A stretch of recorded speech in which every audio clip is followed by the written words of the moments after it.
now move on to leaders' questions, and I call on Deputy Micheál Martin. Beautiful. Thank you, Micheál Martin.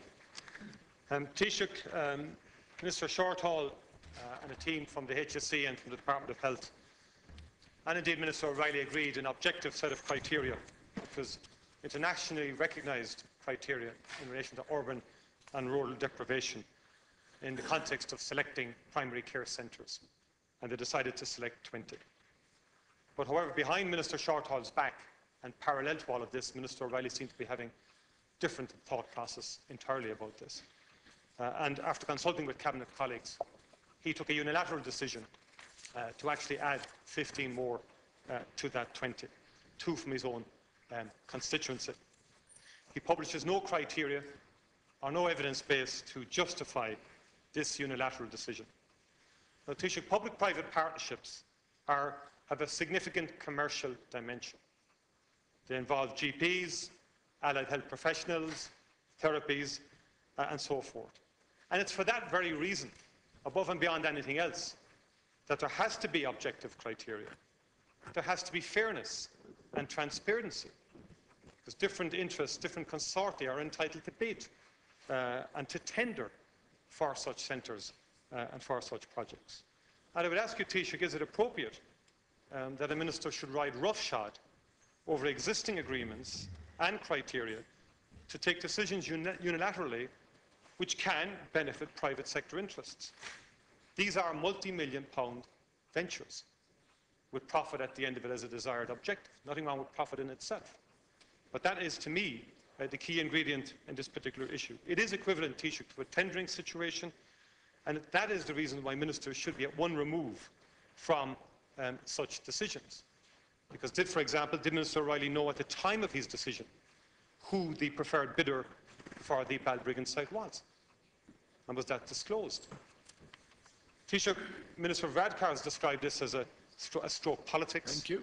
Others have described it as naked clientelism. But I'm saying, Taoiseach, it's much more than that. That commercial private sector dimension is very significant. And that is why the Minister is wrong in terms of the decision that he took. Thank you. Now, Taoiseach, I want to ask you, do you agree that the Minister's actions were inappropriate and unacceptable? Thank you, Deputy. Taoiseach. I might say to Deputy Martin that the primary care development is a fundamental part of the strategy to reform the health sector. Clearly, primary care centres have an enormous capacity to take people from having to go to accident and emergency units in the first place. And given the range of facilities that can and should be and will be provided in primary care centres, they are important. There were broader criteria used than just the deprivation index in respect of the development of the primary care centre selection. The criteria also included, for your information, the impact on acute services in hospitals, competition and GP cooperation. The Department of Public Expenditure and Reform, and indeed the Minister for Public Expenditure and Reform, accepted that competition was required to ensure that there would be cost-effective GP buy-in, and on that basis the number of potential primary care centre locations were determined. I think it's important to say, Deputy Martin, that this is part of the overall stimulus package announced by the government and by the Minister for Expenditure some time ago. It included expenditure in the area of road development, of schools and of primary care centres. Each of these sectors were approved by government following consultations by the ministers involved with their colleagues. The same applied in this case. It's also important to know, though, that in early this year, the HSE set out its prioritisation for primary care centres. You'll be aware, Deputy Martin, that in some locations the HSE were already at advanced stages of discussion about the development of primary care centres, including GPs leasing premises in the area for primary care. And this was deemed the most appropriate for delivering those ones.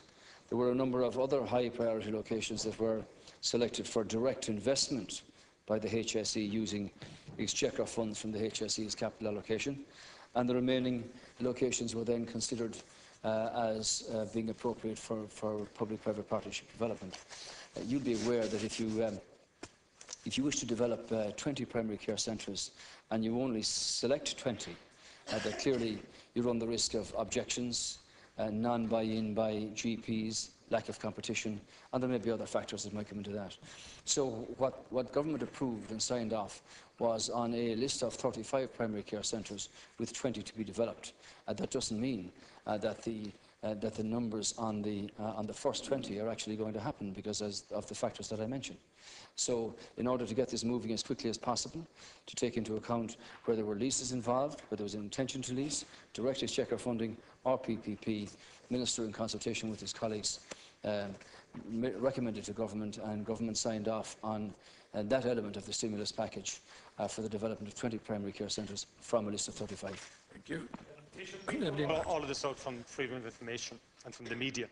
We found out nothing from the government. And in fact, the last parliamentary question from which Minister O'Reilly answered in May was very clear that urban and rural deprivation was the clear benchmark, the clear criteria. He said nothing about anything else. And there is no broader criteria. And we've received no documentation from you or from the Minister about broader criteria. So I don't think that was an honest reply, Taoiseach.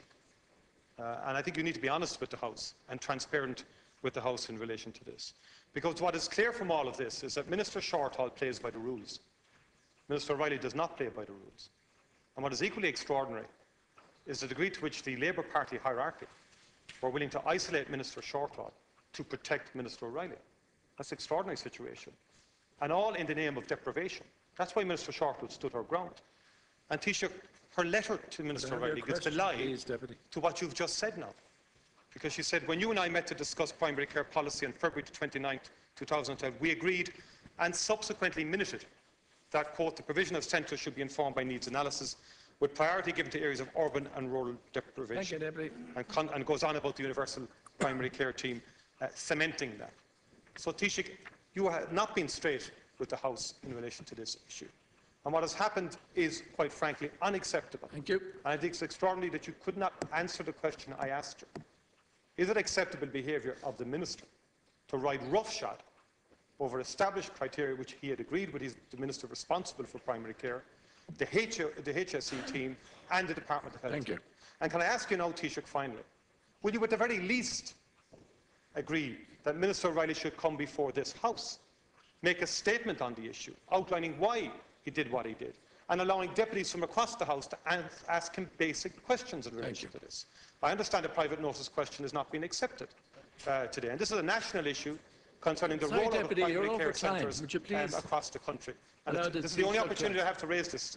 I know, but you're over time. It's been everywhere else except the Dáil. Yeah. We've got about 2 or 3 minutes to raise it here, and we've no further opportunity to do so. So I ask the Taoiseach, would you please agree that Minister O'Reilly will come before the House today on the private notice question to make a statement and to answer questions from members of the... Of all the ministers in this government or any government, Minister O'Reilly has taken on the unenviable task of sorting out the wreckage left by his predecessors. Now, the criteria that were used, actually, for your information, were the deprivation index for the catchment population of the centre, the service priority identified by each integrated service area and local health office, an accommodation assessment which reviewed accommodation available from the primary care team within catchment areas was carried out by the HSE. It looked at the quality of the accommodation and whether or not the accommodation was spread over more than one building. And additional criteria applied by Minister O'Reilly were as follows: competition, GP cooperation, GP to population ratio and cost-effective GP buy-in. You're aware of primary care centres having been built that are empty, that doctors would not move into. Secondly, Deputy, would you please? You seem to have a propensity recently to keep talking. Now, if you want to listen, to the criteria, I'll give them to you. Deputy Martin, I'll answer you and I'll give you the criteria. Thank you. Maybe you don't want to hear. Maybe you don't want to hear me. The next thing were existing health facilities. The next one was pressure on services, including acute services, which I referred to. The next one was funding options, including exchequer funding by HSE, build or lease, and finally the implementability of a PPP programme. Now, this was accepted and by deciding to create a list of 35, as I said, rather than 20, Minister Riley provided positive encouragement for engagement and financial... Sorry, Deputy, would you please? Thank you.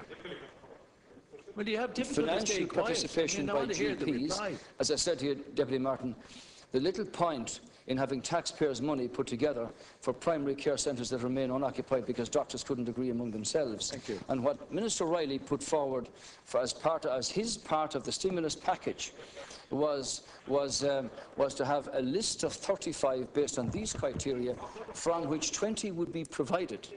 And in fact, Minister Riley, as I said, consulted with his colleagues, all of his colleagues in that regard. As I also pointed out, the HSE is engaging with the NDFA as required to progress the primary care centre element of the government's public-private partnership. Thank you. And the Minister is due to answer questions on Thursday here in the House.